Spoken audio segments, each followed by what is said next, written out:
Good early morning and welcome to my garden. I'm going to take you along this winding path into my back garden, and it is a very damp morning, so I have to wear my wellies, but it's still beautiful, still and gorgeous. Rained a lot last night, so my water butts are full thanks to this lovely old chain that the man put up instead of a downpipe. Looks so much better, and it really works. I love it. And here you see my grapevine, and this is where I collect all my vines for my wreaths. So it's doing really well. I think I'm even going to get some grapes this year. Check that out. Look at them. Huh? Maybe make some wine. Who knows? Anyway, here we go. Through the gate.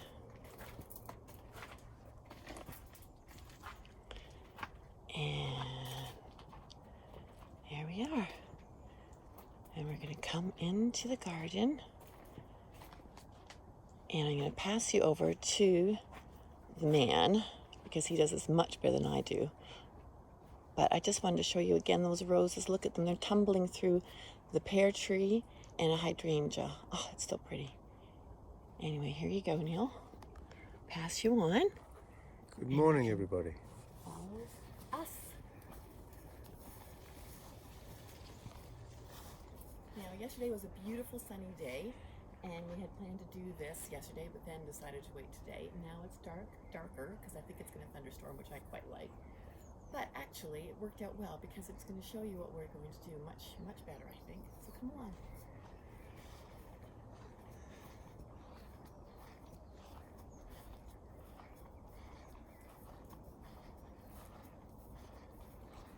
So here we are underneath my beautiful cherry tree, which in the springtime blossoms the most gorgeous white blossoms, and it's all like fluffy cotton. It's just so pretty. So right now it's just full of leaves and it's quite dark, and but it's like a central area of my garden. And I thought, because we all have to social distance now, but we can have people in our gardens, it's quite nice to make a cozy spot where people can sit together and have a central thing to look at, and then sit on various quilts or pillows 6 feet apart. So that's what we're going to do. And in order to make this that way, I thought it might be fun to do some hanging jars and lanterns. It's not a new idea. But it's very pretty. It takes a little bit of time, not very long, but it looks so magical when you walk in. And as well, I've hung up little tiny, can you see this, Neil? Mm-hmm. Little crystals, and I've hung them with invisible thread, so that when the sun does shine, it glints. And actually, when the raindrops are on it and the sun shines then as well, it's actually very, very magical. And it makes the whole tree light up, and it looks like a magic tree with little ones. They'd be very fascinated, I should think. So I'm going to quickly show you what to do to make this yourself. And you can use big trees, little trees, branches on, if you have a big bucket. If you don't have trees, you live in an apartment or something, you just go collect some branches. You can do the exact same thing, and you'll get the same coziness as And effect. And effect, absolutely. So first things first, these are the things you're going to need. So you're going to need some wire, invisible thread, any old jar, doesn't matter as long as it's got a lip on it, and some pliers to cut your wire. And here are the little crystals. Now these crystals, I'll move them over here. Get them, Neil? Yeah. These crystals I found at a fair. Well, I found several at different fairs over the years, and no doubt you could find them on eBay or phone one of your favorite fair dealers, and they might have some stuffed in some corner. And they're brilliant. They're from old chandeliers, and they already have holes in them. I don't know if you can see that. And these holes make it obviously very easy then to thread and make your hanging things. I like them for Christmas as well. I put them on my Christmas tree too, so they're useful all year long. So here we go. So what you have to do is you take your jar, get your wire, and what you're going to do is measure your wire around the circumference of the jar. See? And do that, take that 4 times. So you measure it out. Oh, I'm stuck here. I'm going to do this side. It's easier. Do that again. So one thing around, and do that 4 times. So 1, it doesn't have to be exact either. 2, 3, and 4. Okay? Take your pliers. I love these old ones. Bought them at a fair too. Put the wire away. So you've got your long piece of wire. Take it to your jar. Go underneath. Oh no, sorry. Do it in half. That's what you want to do. Take it in half.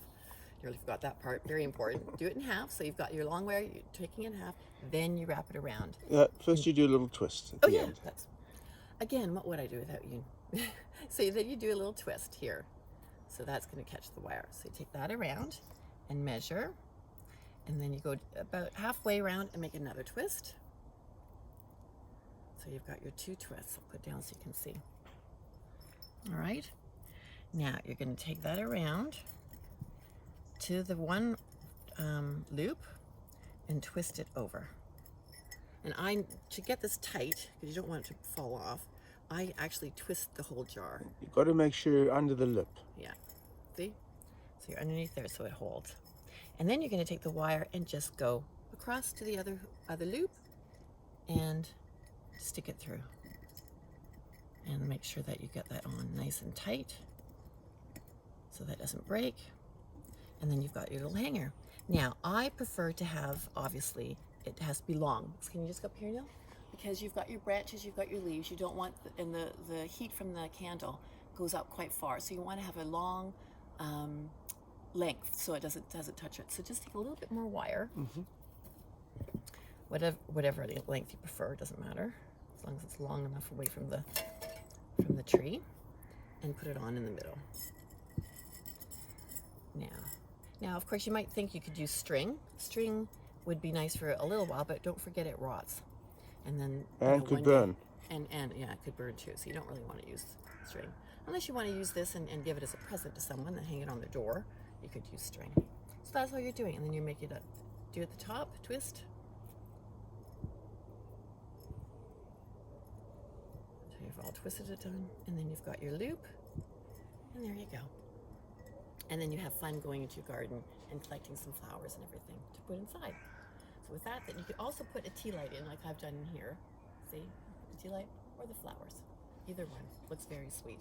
If you're lucky and you have old jars, like I have a few of these old jars I brought back from Canada, the old canning jars that already have a metal hook here. So all you'd have to do is put some wire on that. That would be brilliant too, and very sweet. I especially love the blue ones. I think they're gorgeous. So there you go. You've got that. The last thing I want to show you are the crystals. And this is where the magic is, I think.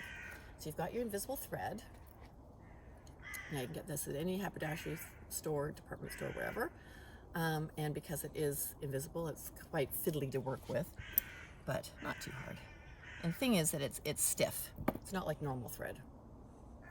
So take your invisible thread, find your hole. You see that? And go. Take my glasses off so I can see what I'm doing. Take it off. Now the thing is that's very important is when you've cut it. I think I cut it. When you've got it threaded, make sure you do a knot so that the crystal stays put when you're hanging it up. It doesn't go back and forth like that. And then all you're going to do is make a little knot at the other end and get that done. Here, there we go. Cut the leftover invisible thread away so that it doesn't get caught on anything. Make sure you don't cut the knot off, which I have done before. And then you're ready to hang it anywhere you want. I'm just going to put it up here so you can see a little one hanging. But see how it glints? I don't know if it's glinting right now because we don't have the sunlight, but in front of the... Actually, I wonder if I put it in front of the... Can you see it glinting in front there? Yes, we call it glint, I think. Yeah, so there you go. So that's all you have to do. And I also thought, since we are social distancing and everyone is a bit frightened with everything, and I think welcoming new people or old friends back into our gardens, everyone's a bit nervous. So why not make it nicer and put some sanitizer gel, some towels, so they can wash their hands, wipe their hands, hang on an old ladder if you have one to dry out later on. And then everyone feels safe, relaxed, and cozy. So hopefully that will inspire you to make something for yourself and welcome all our loved ones back into our homes again. And next time when we settle down to do this, I'm going to take you somewhere else.